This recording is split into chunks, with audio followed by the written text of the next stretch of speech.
Assalamualaikum warahmatullahi wabarakatuh.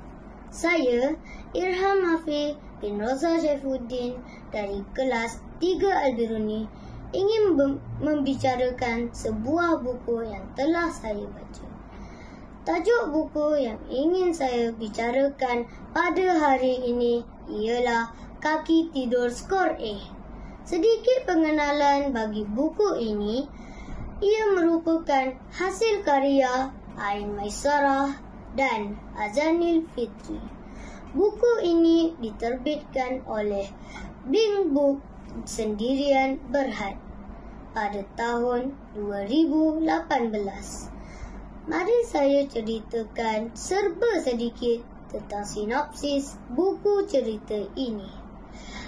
Cerita Kaki Tidur Skor A ini memaparkan kisah seorang pelajar bernama Sarah yang sangat cemerlang dalam sukan bola jaring di sekolahnya. Sarah sering menggegarkan gelanggang bola jaring sehingga pihak lawan merasa bengang kerana kalah pada setiap pertandingan yang dianjurkan. Namun, di sebalik kehebatan Sarah di gelanggang bola jaring, dia sebenarnya seorang yang suka tidur di dalam kelas. Guru-guru marah kepada Sarah sehingga menetapkan syarat agar wajib cemerlang dalam bidang akademik jika ingin terus mewakili sekolah dalam permainan bola jaring. Cabaran guru-guru disahut dengan penuh semangat.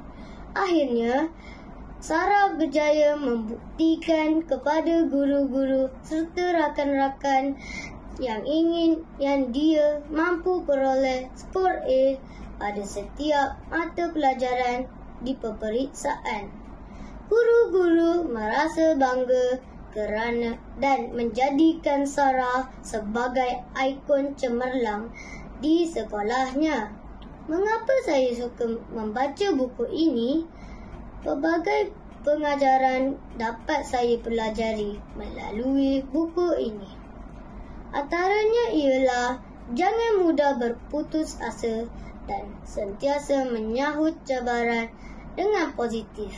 Sekian saja bicara buku saya pada hari ini.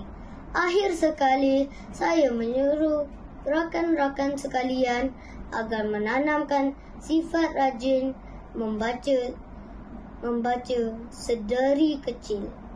Ini kerana dengan membaca, kita akan dapat banyak manfaat dan kebaikan. Bak kata pepatah, buku adalah jendela dunia. Sekian, terima kasih.